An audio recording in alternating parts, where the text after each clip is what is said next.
पावन स्थली जहाँ से पवित्र गंगा हिमालय के द्वार से बहती हुई बाहर निकल मैदानी इलाकों में पहुंचती है।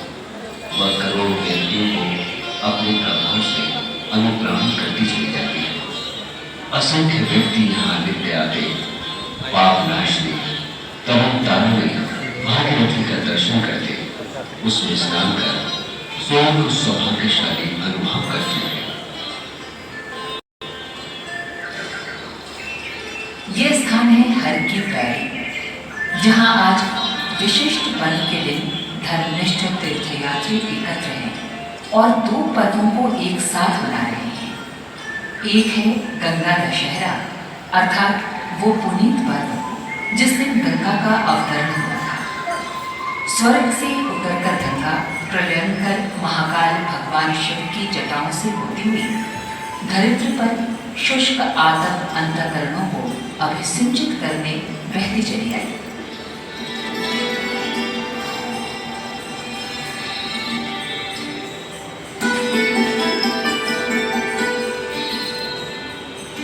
दूसरा पर्व है गायत्री जयंती। गायत्री वेद माता कही जाती है। प्रजापति ब्रह्मा के मुख से चारों वेद अपौरुषी वाणी के रूप में पहले गायत्री मंत्र के रूप में जिस दिन अभिव्यक्त हुए, ये वही गायत्री जयंती पर्व है। गंगा और गायत्री दोनों भारतीय संस्कृति में बड़ा महत्व रखते हैं। दोनों ही ने इस राष्ट्र की आध्यात्मिक पृष्ठभूमि बनाने में बड़ी महत्वपूर्ण भूमिका निभाई है। गायत्री मंत्र करोड़ों व्यक्तियों को सन्मार्ग पर चलने की आदिकाल से प्रेरणा देता आया है एवं भागीरथ के तप से अवतरित गंगा जन जन की गहन श्रद्धा की प्रतिमूर्ति है। आज एक और विशिष्ट अवसर इन दो महापर्वों के साथ उपस्थित हुआ है। वो है सप्त ऋषियों की तपस्थली सप्त सरोवर में स्थित विश्व भर में फैले प्रज्ञा परिजनों की आराध्य गुरु वेदमूर्ति युग दृष्टा युग ऋषि पंडित श्री राम शर्मा आचार्य का स्थूल शरीर के बंधनों से मुक्त होकर ब्रह्मलीन होना। शांति कुंज वो तपस्थली है जिसे नूतन सृष्टि के सृजता इस युग के विश्वामित्र ने अपनी कठोर साधना द्वारा विगत 20 वर्षों में ऊर्जा से अनुप्राणित कर करोड़ों व्यक्तियों के मन को मथ कर उन्हें सन्मार्ग पर चलने की प्रेरणा दी, दिव्य संरक्षण प्रदान किया एवं अपना ममत्व उन पर लुटाया। उनकी अर्धांगिनी तपश्चर्या में सहभागिनी माता भगवती देवी गायत्री जयंती के दिन प्रातःकाल की बेला में संबोधित कर रही हैं। उस समय जब वो महामानव स्वयं सूक्ष्मकृत होने को उद्यत है, उन्हें वो सारी अनुभूति है जो एक महामानव के रूप में ऋषिका को हो सकती है। जिस तरीके से गणेश जी ने अपनी हड्डियां टूटी, हड्डियां तो बेटे इसी मायने में उन्होंने दे डाली, हड्डियां कहाँ, सारी जिंदगी उन्होंने किस कदर इस मिशन को मेहनत करने में और इस परिवार को बनाने में लगाया है। ये आपके सुपुर्द ये कर दिया। शरीरों का तो क्या है, आज जाने वाला जाएगा, अपनी जगह पर जाएगा। जिस तरीके से गायत्री माता और गुरु जी को छाती से लगाए रहते हैं, हर समय लगाए रहते हैं, आपको इसी तरीके से लगाए रहेंगे। आप विश्वास करना है। पूज्य गुरुदेव की एकांत साधना में जाने से पूर्व वे दोनों साथ साथ आते, परिजनों को संबोधित करते और प्यार भरी मुस्कान बिखेरते जाते। माता जी अगर बोला नहीं बोला, मालूम पड़ता है। नारी नचर का की छवि देखी थी हमने, जिसमें शंकर जी जो थे, आदि शंकर जी थे और पार्वती जी थे। हम और लोग का वास्तव में किस तरह हो गया, हम दोनों में भिन्नता लगी है, भिन्नता घंटा में भिन्नता लगी है, वाणी में भिन्नता लगी है, मन में भिन्नता लगी है, कहीं भिन्नता लगी है। गुरु जी से कभी क्या करते हैं, प्रणाम करते हैं तो आप इसलिए मान लेना गुरु जी को प्रणाम करते हैं, माता जी को प्रणाम करना, गुरु जी को प्रणाम करना, गुरु जी को प्रणाम करना, गायत्री माता को प्रणाम करना। ऐसे दिया आपको बता सकते हैं जब कोई आपको इस बात की इच्छा हो कि गुरु जी से संपर्क बनाना है, बात करनी है, कुछ हमसे कहना है, चेष्टा करना है, तो एक काम करना, 10 सांस लेना लंबी लंबी, और 10 सांस लेने के बाद में पेट खाली कर देना। पेट खाली करने से क्या हो जाएगा, तो मालूम पड़ जाएगा कि हमारे पेट में जो कुछ था हमने निकाल दिया। सिर पर 10 बार हाथ रखना, ये मानना कि हमारे विचार में थे वो सब चले गए। ये व्यवहार करना आप लेना, अच्छा व्यवहार मुझे हो जाता है। फिर ये कहना कि हमारे दिमाग में कुछ विचार आ रहे, हमारे गुरु जी के विचार आ रहे, बस ये बात नहीं। संपर्क का सब सस्ता टेलीफोन, इससे कोई सस्ता बन नहीं सकता है। हम आपकी सेवा करते रहेंगे और मुसीबत के वक्त में खाता करेंगे। आपको एक्सीडेंट हो जाए, भगवान न करे, साइकिल से, तो हम आपको सफाखाने पहुँचाएंगे कि अपना खाना खाएंगे नहीं, हम खाना पहन देंगे, चाय पहन देंगे, और सबसे पहले आप कंधे पर करके अस्पताल पहुँचाएंगे और आप ठीक करें। ये हमारा काम है। हम आपकी सेवा करना, आपकी सहायता करना, आपको ऊँचा करना, आपको आगे बढ़ाना, ये हमारा काम है और हम करते ही रहेंगे। जब से हमने संभाला है वो उस समय से किया है और आगे तक हमेशा ही करते रहेंगे। आपके लिए ये बात है, ये बात विश्वास बढ़ाए जाते हैं, लेकिन लगाए जाते हैं। गुरु जी से आपको लाभ ही मिलेगा, गुरु जी से कोई जोखिम नहीं है, गुरु जी से कोई जोखिम नहीं है आपको, गुरु जी से आपको लाभ ही रहता है जिंदगी में। लेकिन आज परमहंस के साकार रूप आचार्य श्री नवनिर्माण के अपने हर कार्यों में सहयोगिनी माँ शारदा की प्रतिमूर्ति माँ भगवती देवी को सारी शक्ति देकर महाप्रयाण कर चुकी हैं। हर परिजन आज शोक विह्वल है, संतप्त है। अपने अभिभावक संरक्षक का साथ अप्रत्यक्षतः अपने ऊपर से उठ जाने पर ऐसा ही भाव विह्वल कर देने वाला दृश्य आज शांति कुंज में देखा जा रहा है। समाधि स्थल सजल श्रद्धा प्रखर प्रज्ञा नाम से जाने जाने वाले इन स्मारकों के सम्मुख गंगा की पावन धारा पर बने शांति कुंज में अपनी स्थूल काया को अपने देव को समर्पित करने का उन्हीं का निर्देश था। आचार्य श्री ने ये स्मारक आज से 8 वर्ष पूर्व स्वयं अपने मार्गदर्शन में तैयार करवाया था। यही स्मारक आज उनकी पुण्य स्थली बनने जा रहा है।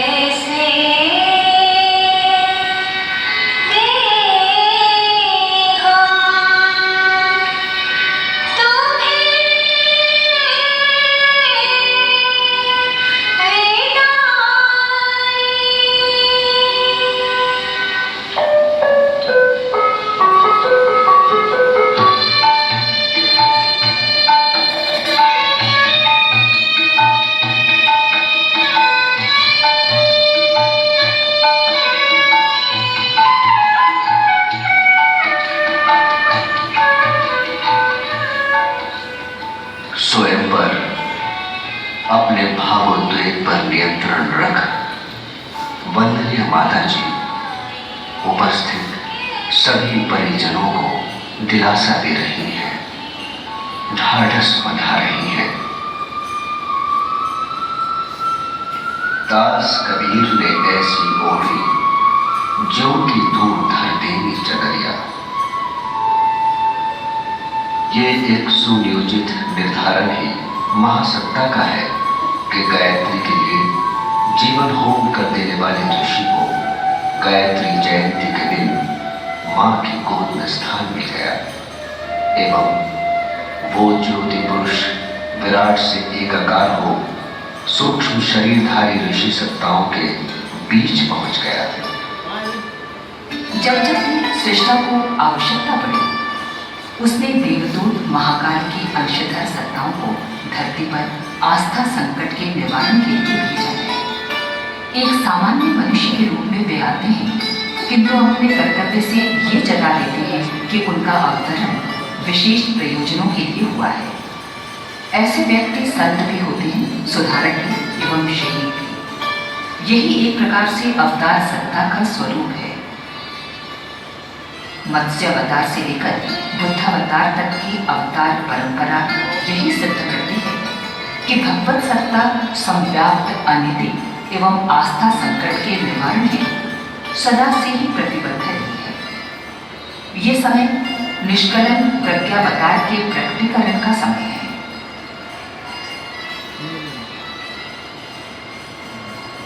महाकाल समूचे मानव जाति को झकझोरकर परिस्थितियों को बदलने, विचार क्रांति का ताना बाना बनने में लगा है। लाल मशाल उसी विचार क्रांति का दशावतार के अवतरण का प्रतीक है। महात्मा बुद्ध ने संघम शरणम गच्छामि, धम्मम शरणम गच्छामि, बुद्धम शरणम गच्छामि का महामंत्र उन दिनों दिया जब धर्म के नाम पर अनाचार, परंपराओं, मूल मान्यताओं की मृग मरीचिका में जन समुदाय झगड़ा हुआ था।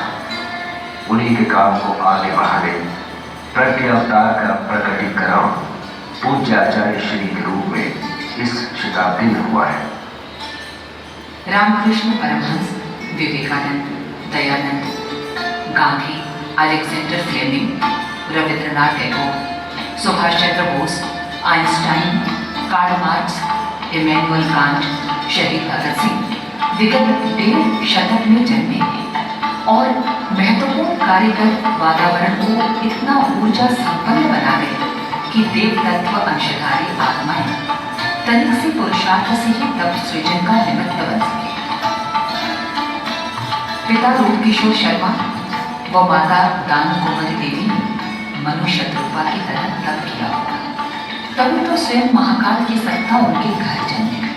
रामकृष्ण परमहंस के ब्रह्मलीन होने के ठीक 24 वर्ष बाद पंडित श्री राम शर्मा आचार्य का जन्म आश्विन कृष्ण त्रयोदशी संवत 1968 तदनुसार दिनांक 20 सितंबर 1911 को आगरा जनपद के ग्राम आमलखेड़ा में हुआ। प्रस्तुत स्थान वो है जहाँ पहली बार इस धरती पर श्री राम नामक बालक अवतरित हुआ। इस स्थान पर आज एक भव्य स्मारक निर्मित हो चुका है। आगरा से अलीगढ़ मार्ग पर जले सरोवर पर आमलखेड़ा नामक यह कस्बा अब युग तीर्थ बन चुका है। एक जमींदार ब्राह्मण परिवार में जन्मे इस बालक में बाल्य काल से ही साधना के बीजांकुर थे। उनके तत्कालीन मित्र पंडित बेनीराम जी उनके बारे में बताते हैं। मेरा उनका संपर्क सन 20-21 अब से 65-66 वर्ष पहले का था। यह प्राइमरी स्कूल यहाँ था आमलखेड़े में, तो मैं था ऊंची कक्षाओं और बहुत नीची कक्षाओं में। तब से मेरा उनका संपर्क रहता रहा और बाल काल में बहुत सी बातें उनकी ऐसी होती थी जिससे मालूम पड़ता कि भविष्य न कुछ न मालूम ये कौन बनेंगे। उनकी मुझे याद है उस काल में वो एक रामायण 24 हुआ करते थे निराकार ब्रह्म के ऊपर। बिन पद चले सुने बिन काना, कर बिन कर्म करे बिन नाना, आनंद है सदा में तो भोगी, भगवानी व्यक्ता बड़ योगी। ये निराकार ब्रह्म के गुण है। औपचारिक शिक्षा यद्यपि वो पूरी कर सकते थे, किंतु आध्यात्मिक साधना में गहरी अभिरुचि के कारण मानव प्राथमिक कक्षा तक का शिक्षण लेकर घर में ही संस्कृत, हिंदी व उर्दू की पढ़ाई वे करते रहे। जब भी खाली होते वे साधना हेतु अमराई में अकेले ही बैठे पाए जाते। एक बार वे घर से भागकर हिमालय की ओर चल पड़े। ऐसी तीव्र पुकार थी हिमालयवासी सूक्ष्म शरीरधारी ऋषि सत्ताओं की कि वह नहीं पाए। आयु मात्र 9 वर्ष की थी। पता चलने पर घरवाले काफी दूर से उन्हें वापस ले गए। शायद हिमालय जाने का अभी समय नहीं आया था। 10 वर्ष की आयु में महामना मदन मोहन मालवीय जी के हाथों बनारस में उनका यज्ञोपवीत हुआ। उन्होंने गायत्री मंत्र कान में फूंककर बालक श्री राम को द्विजत्व प्रदान किया व एक सूत्र दिया, गायत्री ब्राह्मण की कामधेनु है। ब्राह्मण वो जो त्यागी तप में जीवन जीता हो। 15 वर्ष की आयु पूरी हुई। 1926 का वसंत पंचमी का दिन प्रातःकाल का समय पूजा करते समय बालक श्री राम को विचित्र अनुभूति हुई। दीपक के मध्य से एक दिव्य प्रकाश पुंज प्रकट हुआ एवं उसमें उन्हें एक छायाकृति दिखाई दी। वो आकृति थी उनकी गुरु सत्ता की। आश्चर्यचकित बालक को सूक्ष्म शरीरधारी उस दिव्य आत्मा ने बताया कि वे हिमालय से अपने शिष्य को खोजते हुए वहां पर आए हैं। पिछले जन्मों में भी वे मार्गदर्शक की भूमिका निभाते रहे हैं। कबीर, समर्थ रामदास एवं रामकृष्ण परमहंस जैसे महापुरुषों के रूप में उनका पहले भी जन्म हो चुका है और इस जन्म में भी उन्हें विशेष भूमिका निभानी है। उनके गुरुदेव ने इस वसंत पर्व पर 3 मुख्य निर्देश दिए। एक, 24 वर्ष तक 24 लक्ष्य के गायत्री महापुरुष चरण संपन्न करना। इस अवधि में मात्र गाय के दूध व छाछ पर रहना।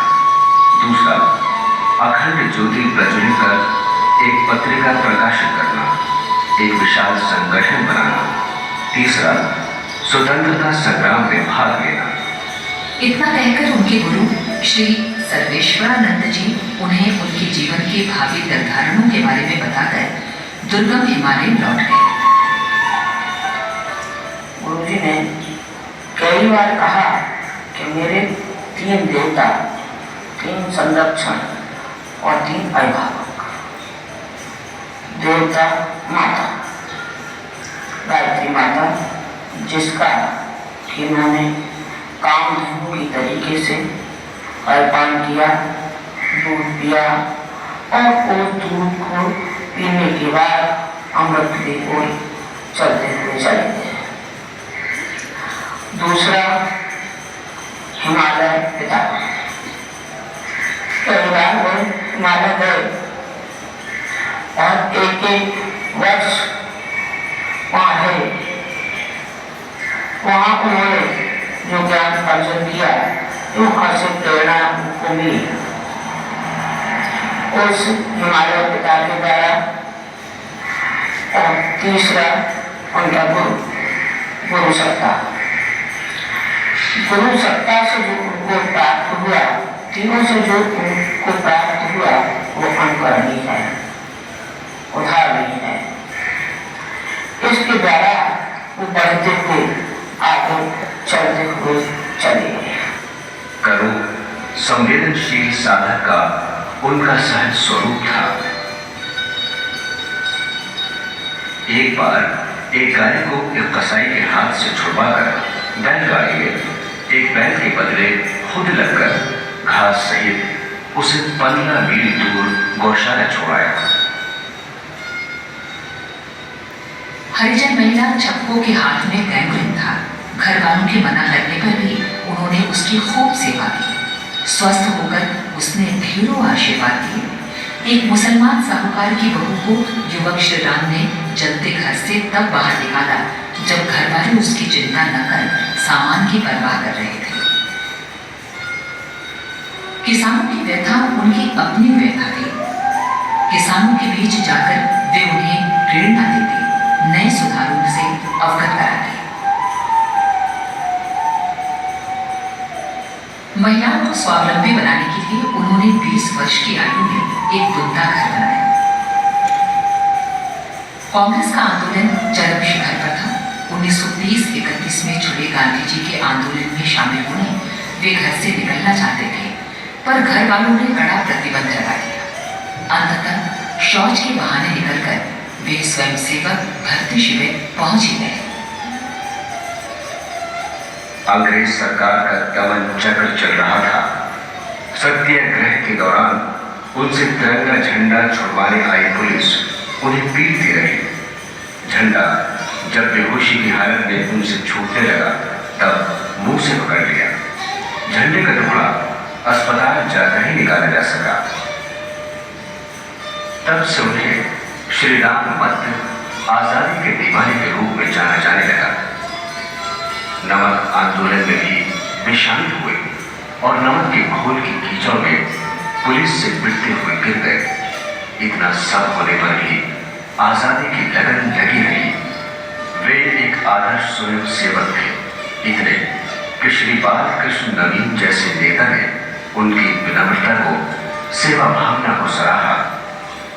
आसनसोल जेल में सन 1933 में श्रीराम मत महामना मदन मोहन मालवीय, रफी अहमद गरवई, स्वरूपा रानी नेहरू, देवीदास गांधी, जगन प्रसाद रावत आदि के साथ कई दिन रहे। इस अवधि में उन्होंने मालवीय जी से मुट्ठी फंड का मूल मंत्र सीखा। स्वतंत्रता संग्राम में भाग लेने के कारण लगातार छापा पड़ता रहा एवं घर की कुर्की हो गई।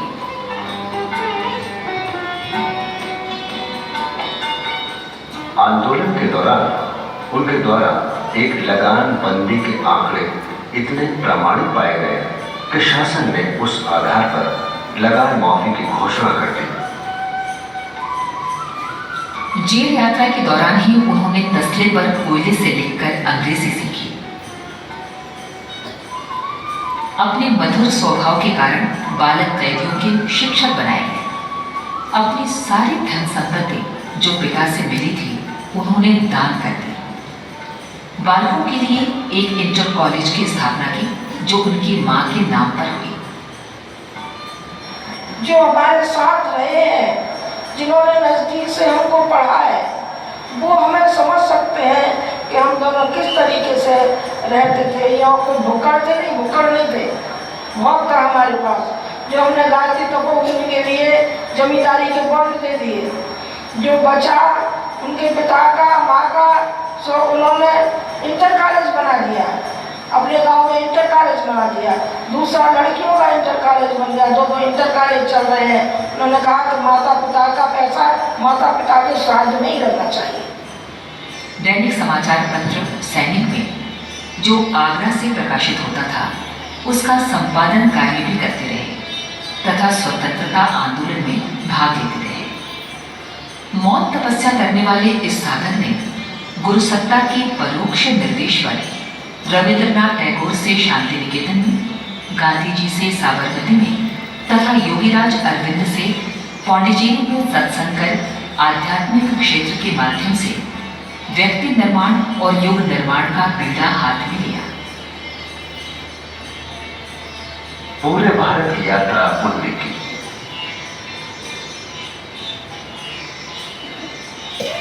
ज्ञानार्जन की पहली पुस्तक लिखी, मैं क्या हूं। आत्मोपनिषद पर लिखी ये पुस्तक एक शुभ आरंभ मात्र थी। ये यात्रा काफी लंबी चलनी थी, मगर आज परिमाण में साहित्य के रूप में आगे चलकर पूरी हुई।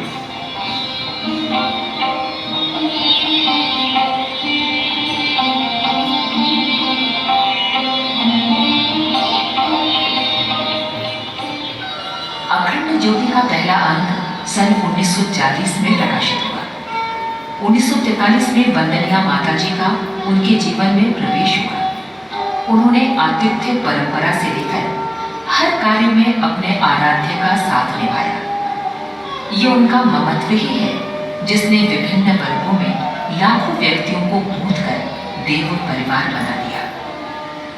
दूसरों के दुख को बटाकर आचार्य श्री ने वो शुरुआत की जहां अनेक दुखी व्यक्ति उनके पास आते और अपना दुख हल्का कर प्रसन्नता के साथ अपनी कठिनाइयों का हल लेकर लौटते रहे। श्रद्धा बस दिए अनुदान को भी उन्होंने जन जन को वितरित कर दिया।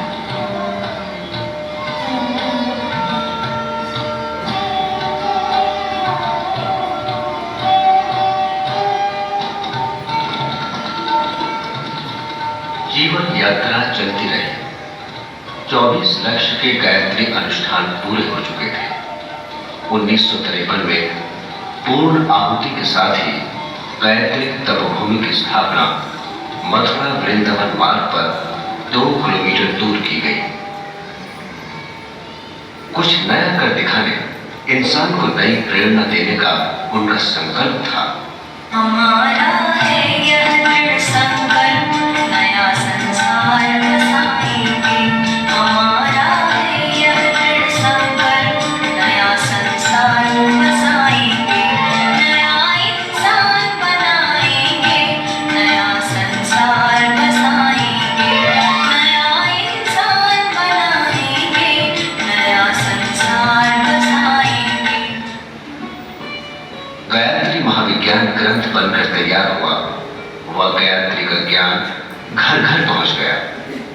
1956 के गायत्री महायज्ञ को नरमेध नाम दिया गया।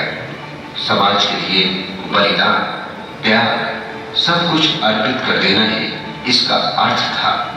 पहला बलिदान उन्होंने अपना दिया। पंडों ने उनका प्रतिरोध किया, किंतु प्रतिगामियों के इस विरोध के बावजूद उन्होंने 1958 में सहस्त्र कुंडीय गायत्री महायज्ञ आयोजित किया, जिसे ब्रह्मास्त्र अनुष्ठान नाम दिया। इस यज्ञ के माध्यम से एक विशाल संगठन खड़ा हो गया। न जाने कहां से धन आया और लाखों व्यक्तियों की व्यवस्था होती चली गई। इस संबंध में गुरुदेव ने स्वयं कहा, हमारे पास बहुत पैसा है। आपने गाजीपुर गाँव में देखा है, लाखों रुपए की जायदाद है। युद्ध निर्माण योजना देखी है, लाखों रुपए की जायदाद है। खंडित कार्यालय का पैसा दूसरा देखा है, लाखों रुपए की जायदाद है। आपने शांतिपुर देखा है, लाखों रुपए की जायदाद है। आपने गाजी नगर देखा है, लाखों रुपए की जायदाद है। आपने यहाँ मंदिर देखा है, ये भी लाखों रुपए की जायदाद है। लाखों रुपए के भीतर ये बिल्डिंग है, और बिल्डिंगों के अलावा इन बिल्डिंगों के साथ साथ में जुड़े हुए जो खर्चे हैं, ये बहुत पैसा खर्च होता है। ये क्या हो गया, हमने बोया और काटा। ये क्या है हमारी, ये है आराधना समाज के लिए, भगवान के। आर्य समाज के प्रधान आनंद स्वामी का उनके बारे में मत था कि स्वामी दयानंद के कार्य को आचार्य श्री ने आगे बढ़ाया है। 1960-61 में दिव्य सत्ता के निर्देशों पर आचार्य श्री हिमालय यात्रा पर गए। दुर्गम हिमालय में वे 1.5 वर्ष तक रहे। कठोर तप किया। प्रकृति के सानिध्य में अकेले कैसे रहा जा सकता है, इसकी साक्षी स्वरूप सुनसान के सहचर पुस्तक लिखी। उन्हीं दिनों आर्ष ग्रंथों का अनुवाद गंगोत्री से करके सुगम भाष्य प्रस्तुत किया गया। चारों वेद, 108 उपनिषद, दर्शन, पुराण, स्मृति, ब्रह्म, आरण्यक का सुगम भाष्य लिखकर उनने जन जन तक पहुंचाया। विनोबा भावे ने उन्हें मस्तक से लगाकर अपनी शुभकामनाएं आचार्य जी तक पहुंचाई। सर्वपल्ली डॉक्टर राधाकृष्णन ने अपनी सम्मति इस प्रकार व्यक्त की। अकेले मेरे करने से क्या होगा? मैंने एक बात तो जरा जोर से कहा था, शायद आपको वैसी लगी हो। व्यक्ति को उठाने की बात वही सबसे बड़ी बात है। वरना आप कहीं देख लीजिए, मन में आता अरे समाज में ये बुराई फैली हुई है तो मैं अकेला क्या करूंगा। देश के कोने कोने में गायत्री मंत्र पहुंचा, संस्थाएं बनी, लोगों तक पहुंचा। मैं उसके मूल में वही बात मानता हूँ। उनकी बात में वो गहराई थी जो उसके पीछे उनका स्वयं की तपस्या थी, चिंतन था और आचरण था, जिसके नतीजे में हजारों लोग उस तरफ चले और हजारों के नहीं लाखों चलते रहेंगे। 1966 की अखंड ज्योति पत्रिका की मुख पृष्ठ पर तांडव नृत्य करते हुए एक हलाहल पीने वाले महादेव का चित्र प्रकाशित हुआ। इन्हीं दिनों उन्होंने संकेत देना आरंभ किया था महाकाल एवं उसकी प्रत्यावर्तन प्रक्रिया के बारे में। आने वाला समय विषम है, ये बताकर सभी शिष्य परिजनों को नैष्ठिक साधना का भागीदार बनाकर स्वयं के लिए उच्च स्तरीय साधना का निर्धारण उन्होंने इन्हीं दिनों किया। 1971 में मथुरा को हमेशा के लिए छोड़कर स्वयं हिमालय जाने व वंदनीय माता जी द्वारा सारा तंत्र शांति कुंज हरिद्वार से संचालित किए जाने की घोषणा उनने की। विदाई लेने से पूर्व हर परिजन से मिलने वे पूरे भारत के दौरे पर निकले। स्थान स्थान पर गोष्ठियां की, सभाओं को संबोधित किया एवं संगठन को मजबूती का आधार दिया।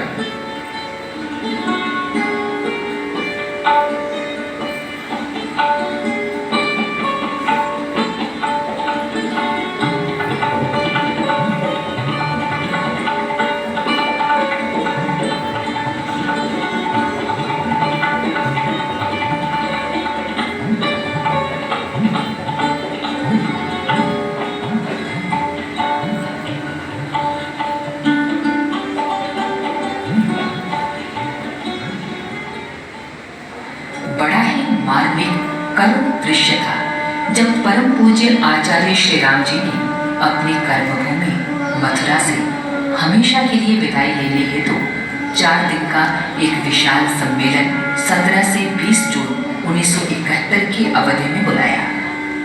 अपनी अंतर्व्यथा सबसे कही, समाज के नवनिर्माण युग निर्माण हेतु स्वयं कड़ा तप करने, वो औरों को प्रेरणा देते रहने का आश्वासन देकर वे 20 जून को मथुरा से प्रयाण कर गए।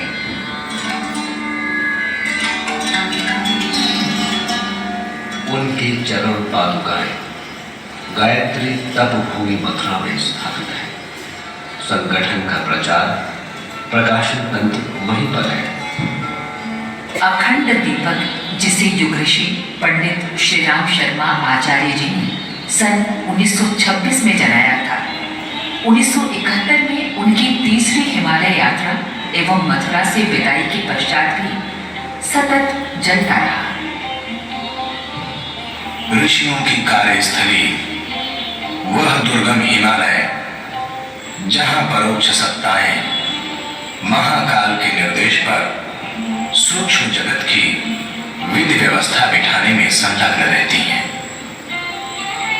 मथुरा से प्रयाण के बाद जून 1971 से जून 1972 तक आचार्य श्री ने इसी संस्कारित ऊर्जा से अभिपूरित वातावरण में अपनी परोक्ष मार्गदर्शक सत्ता के श्री चरणों में बैठकर कठोर तप साधना की, सूक्ष्म जगत को तपाया एवं उन दिनों भारत, पूर्वी पाकिस्तान, जो बाद में बांग्लादेश बना, मोर्चे से लेकर अंतरराष्ट्रीय स्तर पर हो रहे व्यापक परिवर्तनों में अध्यात्म क्षेत्र से जो हो सकना संभव था वो किया। वसंत पर्व 1972 को एक बार स्थूल शरीर से उन्हें भावी निर्धारणों की चर्चा हेतु शांति कुंज आना पड़ा। ये निर्धारण था शांति कुंज को एक सिद्ध पीठ गायत्री तीर्थ के रूप में सुविकसित करना। भारतीय संस्कृति देव संस्कृति कही जाती है। ये सार्वभौम है। ऋषिगण मनीषीगण अनादिकाल से इस आर्यावर्त में ब्रह्मवर्त में तप साधना में लीन होकर वातावरण को सतयुगी बनाने हेतु क्रियाशील रहे हैं। वे श्रेष्ठ सद्गृहस्थ भी थे, चिंतक भी। वे अपनी काया पर प्रयोग करने वाले सूक्ष्मदर्शी वैज्ञानिक भी थे। पूज्य गुरुदेव पंडित श्री राम शर्मा जी ने हिमालय की अपनी चिरपरिचित अध्यात्म ऊर्जा से अनुप्राणित ऋषियों के तप से सिद्ध बने वातावरण में कठोर तप संपन्न किया। अखंड दीपक व मां गायत्री की मूर्ति के समक्ष 24 कुमारी कन्याओं द्वारा माता जी के साथ अखंड गायत्री जप संपन्न किया जाता रहा। इन कन्याओं द्वारा उस स्थान पर यज्ञ भी किया जाता रहा है जहां आज ब्रह्मऋषि विश्वामित्र की मूर्ति की स्थापना है। गायत्री के उपासक, नूतन सृष्टि के सचेता इस महामनीषी ने जो कार्य अपने समय में किया था, वही उसी स्थान पर अब इस युग के विश्वामित्र आचार्य श्री द्वारा संपन्न होने जा रहा था। आज जो शांति कुंज का विराट स्वरूप दिखाई पड़ता है, उसका शुभारंभ बहुत छोटे रूप में हुआ था, किंतु देखते देखते शांति कुंज आश्रम का विस्तार होता चला गया।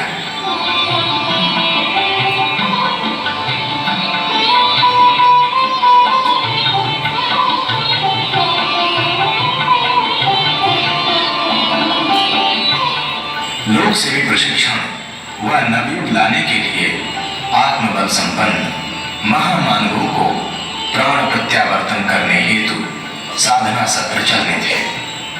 अतः गायत्री नगर से लेकर ब्रह्म वर्चस आरण्यक की विशाल स्थापनाएं 1971 से 1980 की संक्षिप्त सी अवधि में संपन्न हो गई। ये एकाकी पुरुषार्थ उस ऋषि का था जिसने गायत्री के तत्व ज्ञान को जन जन तक पहुंचाने का दृढ़ निश्चय किया था।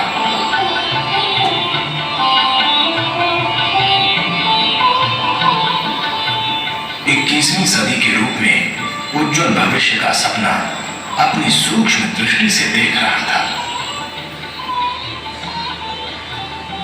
पूज्य आचार्य श्री एवं माता भगवती देवी आश्रम के विभिन्न क्रियाकलापों में स्वयं भाग लेते एवं औरों का मनोबल बढ़ाते रहते थे। महर्षि अरविंद के पांडिचेरी स्थित, टैगोर के शांति निकेतन आश्रम तथा गांधी जी के साबरमती आश्रम स्तर की सभी गतिविधियां इस परिसर में चलती रहती हैं, जिससे अगले दिनों महाकाल का घोंसला बनना था। अगणित श्रद्धालु जीवन साधना सत्रों में भागीदारी करने हेतु आते एवं श्रद्धापूर्वक अपने मार्गदर्शक ऋषि युग्म का दर्शन कर अखंड दीपक के दिव्य आलोक से लाभान्वित होकर अपना जीवन सार्थक बनाते रहे।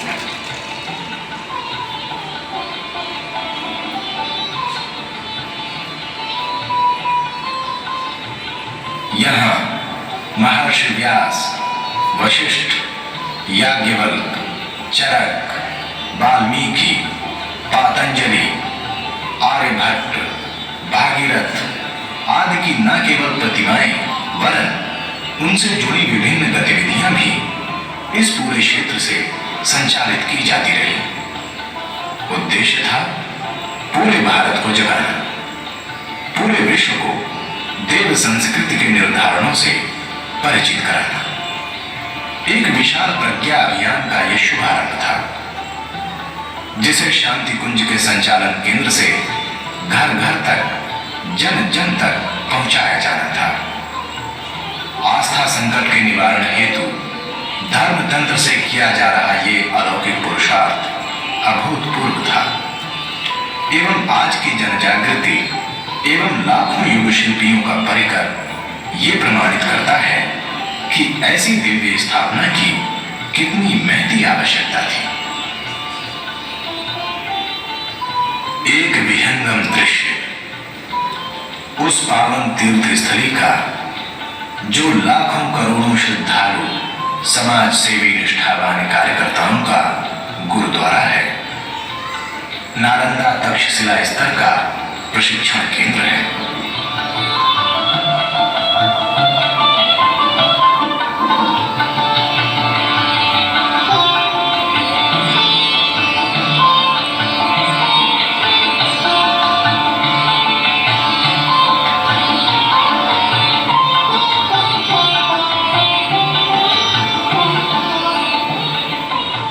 ऋषि परंपराओं के बीजारोपण की प्रक्रिया में बुद्धावतार के उत्तरार्ध प्रज्ञावतार की निष्कलंक चेतना द्वारा अपने पिछले कार्यकलापों का अगला संस्करण आरंभ किया।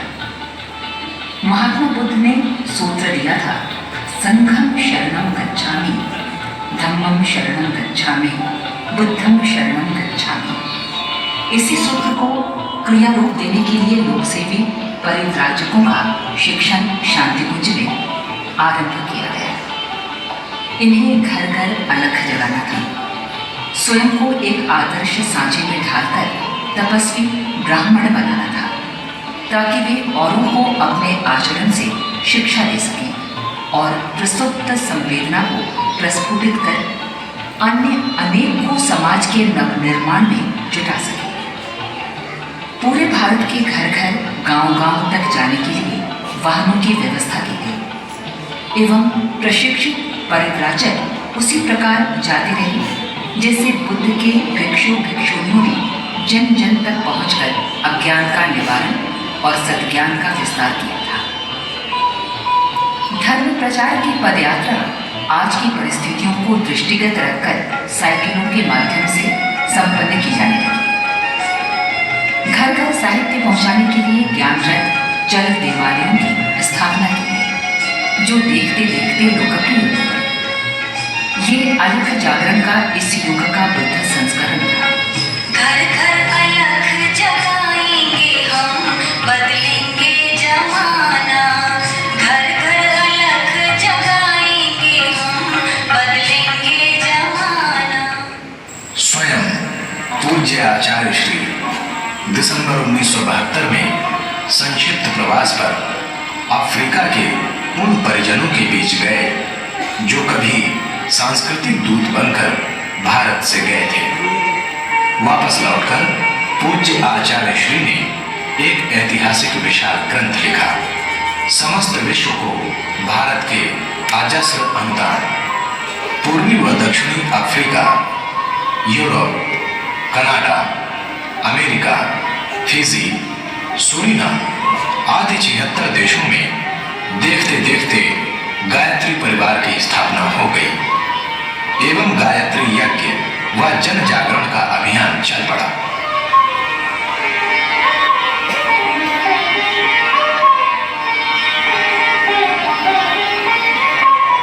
महर्षि व्यास ने आर्ष ग्रंथों की रचना की थी। 18 पुराण इनके द्वारा रचे गए थे। यही वो शाश्वत सनातन चिंतन है जो भारतीय संस्कृति का प्राण कहा जाता रहा है। इसी परंपरा को आचार्य श्री ने इस युग में पुनः दोहराया एवं सभी आर्ष ग्रंथों का सरल सुगम भाष्य प्रस्तुत किया।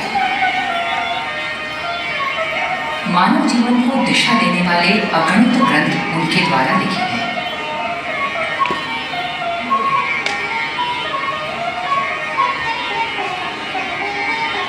लेखनी की साधना वे आजीवन 6 घंटे नित्य करते रहे।